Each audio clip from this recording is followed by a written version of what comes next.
زیادہ تر لوگ نہیں جانتے، جانتے ہیں وہ دنیا کی زندگی کے ظاہر کو، اور وہ آخرت سے غفلت برتنے والے ہیں۔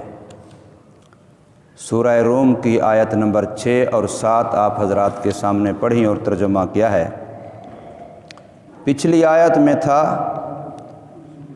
کہ مومن لوگ بدر کی فتح کی خوشی اور روم کی فتح کی خوشی منا رہے تھے، اور ان کی اس خوشی کی وجہ تھی اللہ کی مدد بنصر اللہ۔ خوش اس لیے ہو رہے تھے کہ بدر کے موقع پر بھی کھلے عام اللہ کی مدد دیکھی، اور روم والوں کا بظاہر اسباب نہ ہونے کے باوجود فارس پر، کسریٰ پر فتح پانا، ان دونوں باتوں پر ایمان والوں کو خوشی تھی۔ اور اللہ نے فرمایا اس خوشی کی نسبت اپنی طرف نہ کرو بنصر اللہ، اللہ کی طرف کرو کہ اللہ کی مدد سے یہ ہوا ہے، اور اللہ مدد کرتا ہے جس کی چاہتا ہے۔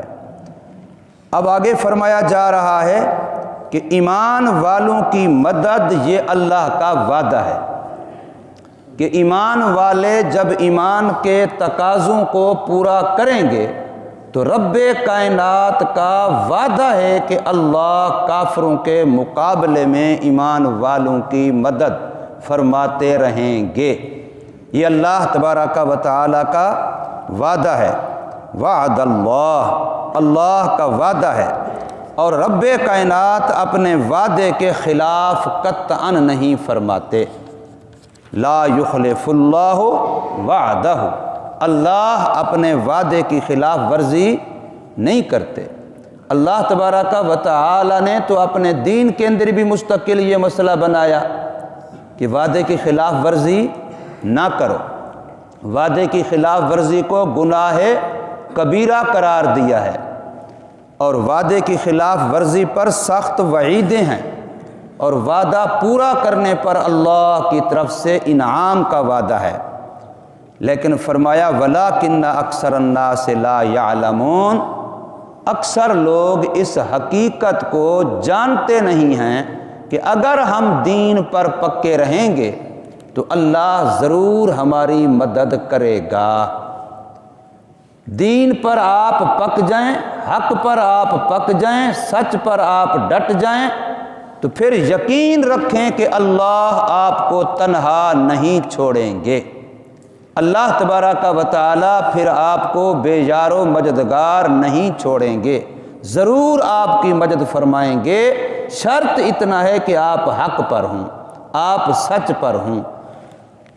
دنیاوی لحاظ سے اسباب آپ کے خلاف ہیں یا آپ کے موافق ہیں، اس چیز کو آپ نہ دیکھیں، معیار اس کو بنائیں کہ دین کے خلاف ہوں یا دین کے موافق۔ اسباب دنیا کے وہ مسبب ہونے میں، مؤثر ہونے میں وہ اللہ کے محتاج ہیں، وہ تب آپ کے خلاف مؤثر ہوں گے اگر اللہ چاہے گا تو، ورنہ ساری دنیا کی ساری طاقتیں بھی آپ کے خلاف مؤثر نہیں ہو سکتی جب اللہ نہ چاہے۔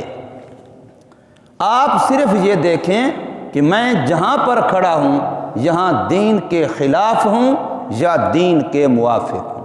اگر دین کے خلاف ہیں تو کوئی بھی آپ کے خلاف نہ ہو تب بھی آپ کو اپنا موقف چھوڑ دینا چاہیے، تب بھی دین کے خلاف پر ڈٹنا پکنا یہ ایمان کے تقاضے کے خلاف ہے۔ اس لیے فرمایا اکثر لوگ اس حقیقت کو نہیں جانتے کہ اللہ حق والوں کی مدد کرتے ہیں اور اللہ کا یہ وعدہ ہے۔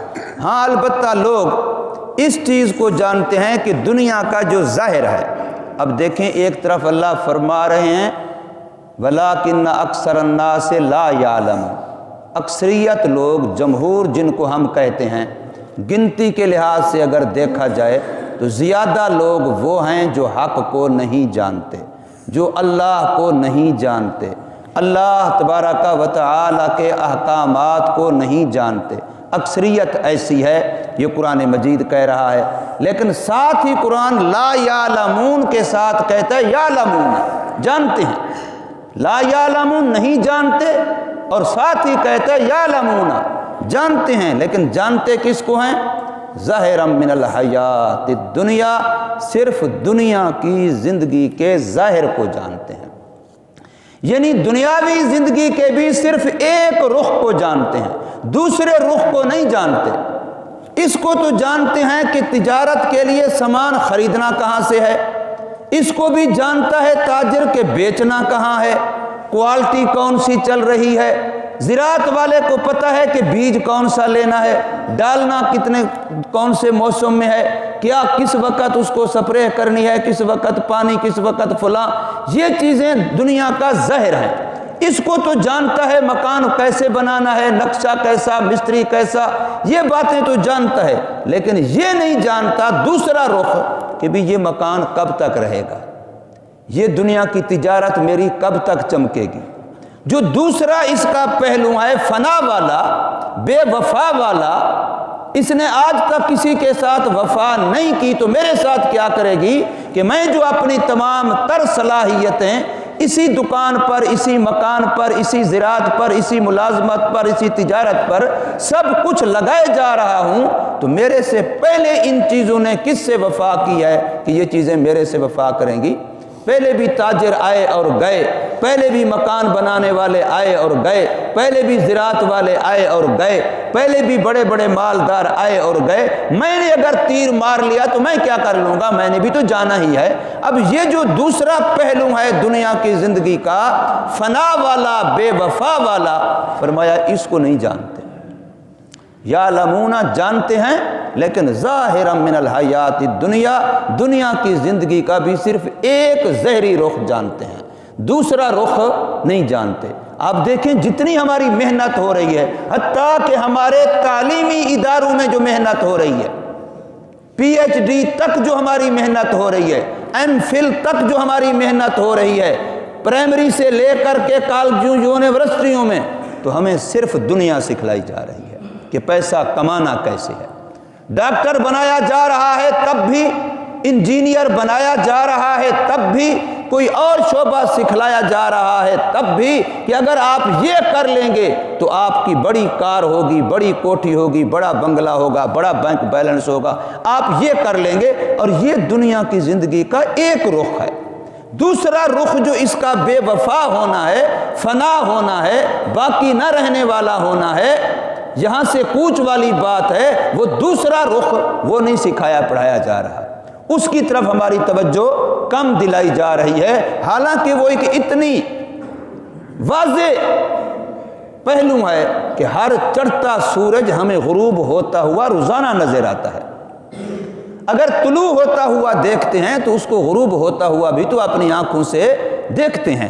تو اس لیے فرمایا یعلمون جانتے ہیں یہ لوگ، لیکن ظاہرا من الحیات الدنیا، دنیا کی زندگی کے صرف ایک ظاہری رخ کو، وہم عن الآخرۃ غافلون، اور وہ لوگ آخرت سے بالکل بے خبر ہیں، آخرت سے غافل ہیں۔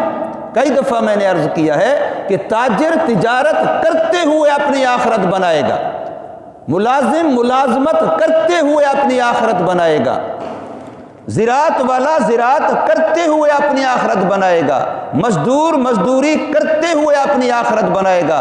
یہ نہیں کہے گا کہ ابھی تو میں دنیا کے کام میں ہوں، یہاں سے فارغ ہوں گا، ابھی تو جوان ہوں پھر بوڑھا ہوں گا، ابھی تو فلاں ہوں پھر فلاں ہوں گا۔ یہ طریقہ، یہ سوچ اسلامی نہیں ہے۔ اسلامی سوچ یہی ہے کہ میں نے تجارت شریعت کے مطابق کرنی ہے، اسی سے میری آخرت بنتی چلی جائے گی۔ میں نے ملازمت شریعت کے مطابق کرنی ہے، اسی سے میری آخرت بنتی چلی جائے گی۔ جب کوئی بھی کام ہم شریعت کے دائرے کے اندر رہ کر کے کریں گے، اپنے آپ کو مسلمان سمجھتے ہوئے اور اپنے دین کی روشنی میں کریں گے، تو پھر ہمارا کوئی کام دنیا کا رہے گا ہی نہیں، ہر کام ہمارا آخرت کا بن جائے گا۔ اور یہ اعجاز اللہ نے صرف دین اسلام کو دیا ہے کہ دین اسلام ہی مسلمان کو کھانے تک، پینے تک، سونے تک، میاں بیوی کے معاملات ہیں، اس میں بھی اللہ پاک رہنمائی فرماتے ہیں کہ آپ اپنی ضرورت پوری کر رہے ہیں لیکن شریعت کا لحاظ رکھتے ہوئے کر رہے ہیں، تو آپ کو کتنا بڑا ثواب بھی مل رہا ہے۔ پیٹ اپنا بھر رہے ہیں کھا کر کے، لیکن سنت کا لحاظ رکھتے ہوئے تو آپ کے لیے کتنا بڑا اجر و ثواب ہو رہا ہے۔ پیاس اپنی بجھا رہے ہیں پانی پیتے ہوئے، لیکن سنت کا لحاظ رکھ کے، لباس اپنے جسم پہ پہن رہے ہیں لیکن سنت کا لحاظ رکھ کے، تو یہ ساری چیزیں آپ کی آخرت بنانے والی ہیں۔ اور لیکن ہمارا معاملہ یہ ہے کہ ہم آخرت سے غافل ہیں، اس لیے ان کاموں کو کرتے ہوئے ہمیں آخرت موت یاد نہیں ہوتی۔ اس لیے اللہ تبارک و تعالیٰ فرماتے ہیں وَهُمْ عَنِ الْآخِرَةِ هُمْ غَافِلُونَ۔ عربی گرامر میں تو ایک ایک چیز کا لحاظ ہے، ہم یہاں ڈبل ہوم آیا اسی آیت کے اندر، اسی آیت کے ایک ٹکڑے کے اندر، وَهُمْ عَنِ الْآخِرَةِ هُمْ غَافِلُونَ۔